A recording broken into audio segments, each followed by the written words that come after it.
Good friend Ted Dabrowski is here from Wirepoint. How are you, Mr. Dabrowski? I'm doing great, Amy. Good morning, John. Hey, I just combined your first and last name. Did you see that? No, how did you Called do you it? Dabrowski. I like that. He's got It's a shorter, theme song? faster. All right, got a so theme Governor song? Pritzker. Oh, yeah, he's got a theme song. You walk through the door, we'll play your theme song. Please do.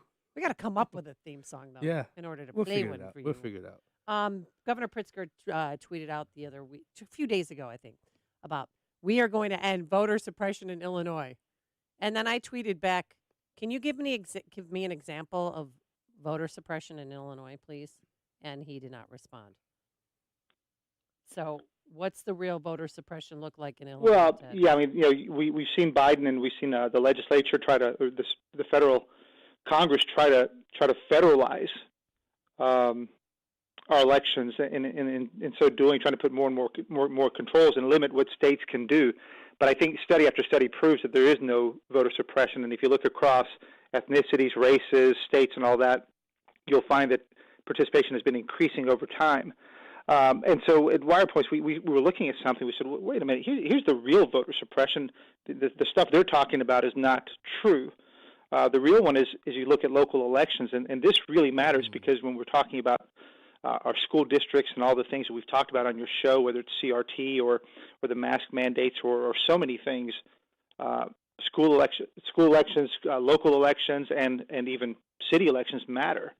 And what you look at is you see that in Illinois and in many places in the country, you have these off-cycle elections. So elections aren't held when the general elections are held in November.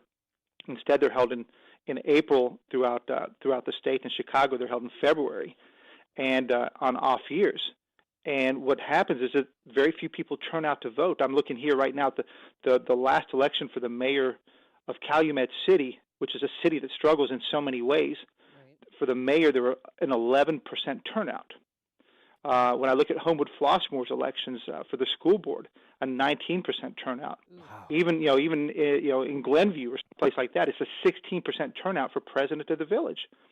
Wow. And you know who comes out and votes? Then it's very few normal people that vote, ordinary people that vote, and it's the people that vote are the ones who have something to gain from voting, and that's the union members, the government employees. They come out in full force because it's their pensions or their salaries or benefits or something that they benefit from, and it's a really failed way. So basically, voting in April of an off year or in Chicago in February of off years, nobody comes out and votes, and that's the real voter depression. Right, but does weather play a part in that? Because February, it's not nice here. Well, certainly, you can imagine if you're a low-income person, you've got to take a bus or the CTA, or you got to do something. It's cold. It certainly plays a factor, but I think the bigger factor is that nobody's paying attention in April or February. So people are paying more attention for the congressional races or presidential races. They'll come out and vote. Right. I had Charles Thomas on the show with me this Saturday, and we actually dealt with this and discussed this topic Saturday. And one of the things we said was, tell me one person that you've ever met that's ever had their vote suppressed. Do you know anybody, Ted? No, I don't know anybody. Amy, do you know anybody? I don't. I don't know anybody. And I'm from the hood. But you're black. And I'm from the hood. They're telling us the Democrats are shoving down our throats that if you're black, we are suppressing your right to vote. How? That's what I'm. There's, especially here in Illinois, there's so many ways to vote. How is the vote being suppressed, Ted? Yeah, I mean, we've made it easier and easier to vote, right? And I mean, that's been one of the problems, make it so easy to vote now. There's a lot of people who don't trust the process. But, right. This early voting, these multiple locations for voting, we've made it far easier. We've made it too easy, I think, for some people say. But I think if you look at all the studies, which I was mentioning earlier, and Wall Street Journal has done a pretty good job of covering all this, you look across the board, and there hasn't been voter suppression. There has been more and more voting by minorities than ever. Right. So. And Ted, when you look at what happened in D.C., in my opinion, they tried to conflate two issues: the John Lewis voter suppression bill, and then the filibuster. The bigger issue was the filibuster, though, because if you take away that filibuster, I mean, Valon called into my show and we got into it because he's like, well, the filibuster means nothing. It means everything, and they know it, and that's why. And this is my wake up call to Black America. Stop letting them use these type of issues to get you emotionally charged. And then once they've gotten you emotionally charged, got you out there to vote for them, then when it comes when the rubber meets the road, when it's time for them to actually do stuff, crickets. Because look at what's happened with this governor, with the marijuana dispensary and all that. Oh my There's God. still not one black person that owns. I know. And State Senator Kimberly Lightfoot. Yeah. Yeah, she was up there saying, "Well, we're going to try it." Like, try. There's no trying. Make it happen. It's not happening. I mean, how is that possible? Yeah. That not one minority owns a dispensary. Yeah, that was a entire state of disaster. Illinois. And just coming back to this elections, it's it's the minorities who lose, because if you look at these school districts, the power. I mean, let's just take Chicago school district, right? The power that the unions gain from the election process. Who they I guess Chicago's always different, but you look at a lot of these school districts, the power that's gained by the unions. They're the ones that clamp down and close schools on minorities. Right. So it's a lose-lose for everybody except for the union power. Are you surprised that Governor Pritzker yesterday vetoed the proposal by CTU to pay COVID sick leave to all school employees? Well, it was an I was interesting thing. shocked. That's probably the first thing that's a little confusing, because you would think that he'd be happy to give sick leave to a whole bunch of of his supporters. But I think what's behind it is a lot of school districts are struggling.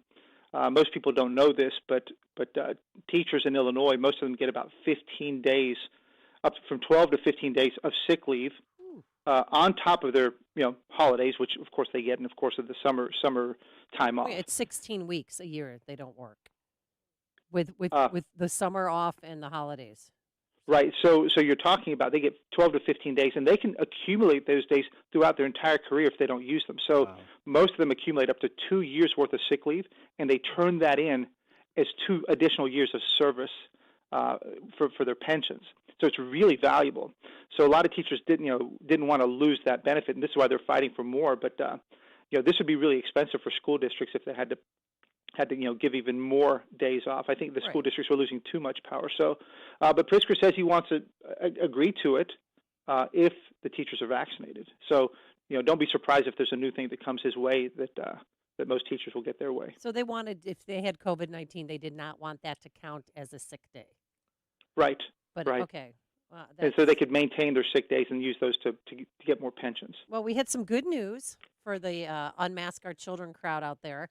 Yesterday, a New York judge struck down the governor's mask mandates for schools, and we have a pending, a judge is going to decide this Friday whether or not that's going to happen in the state of Illinois. Are you hearing any rumblings which way that might go? Well, I don't know which way that goes, but I think the New York, like you said, the New York vote's a big one.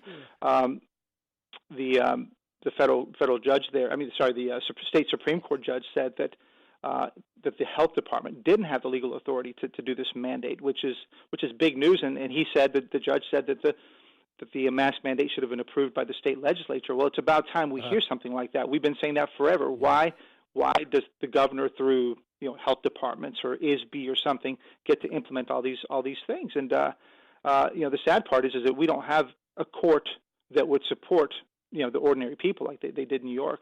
That shows us that New York still has some sanity relative to Illinois. And that's shocking. Did you see the judge, too, in Sangamon County? I mean, she wasn't even wearing her mask properly. She had it underneath her nose, and it was barely covering her mouth. And then, they went for a break, and she came back with a different mask on for some reason. Still a cloth mask, which is just a face decoration, by the way. And she was still wearing it improperly. Yeah. Well, so that takes the number of states that have a statewide mask mandate from 11 to 10. So we continue to be a big outlier. And I was in Georgia last weekend. Amazing. You go there, you're walking around, nobody's wearing masks. Of course, some people are who want to protect themselves, but for the most part, it is business as usual. People are normal. Then, of course, right when I flew back to Illinois, you just feel that difference. You feel like, oh my gosh, I got to get my mask on. It's like you live in 2 different worlds right now. And there's no metrics in place to lift the mask mandates in schools, and there's no metrics in place to lift the vaccine passports. Because Mayor Lightfoot and Dr. Awarde said, when we're on the other side of this Omicron, we'll drop the vaccine passports. Well, guess what, Ted? We're well on the decline from the peak of 30,000. Yesterday we had just barely 9,000, and it's dropping every day. So what they told us is, we should be dropping the vaccine mandates, but they're going to keep this going. Yeah, I think they're going to have to face a little more pressure, but luckily the numbers are moving the right way, and at some point there. I have to look at the more recent numbers, but we were seeing before is that it didn't make any difference, these masks, when you compared to our neighboring states. I have to check the latest weekly numbers to see if that's still the case. But our numbers, our case numbers and hospitalization numbers, I think, were worse than our neighboring states who don't have mask mandates. So what's the purpose of the masks anymore? I'm done with them. Oh, yeah. Well, you don't live in Cook County, so you've got it easy. Yeah. You can breathe. All right, we're going to have to leave it there for today. Ted Dabrowski, he is the president at Wirepoint, Inc. And Ted, thanks so much for joining us. Thank you, guys. Have a great day. Right. Thanks, you too. And he joined us on our turnkey.pro answer line. Connect with Dan and Amy on the AM 560 The Answer mobile app. Just text the word app to 64636 to download the app today. There's something we all have in common: junk. A lot of it taking up space in our garages and basements. For the new year, get rid of it. J-Dog Junk Removal and Hauling is leading the charge in Chicago's west and northwest suburbs with superior residential and commercial junk removal and hauling services.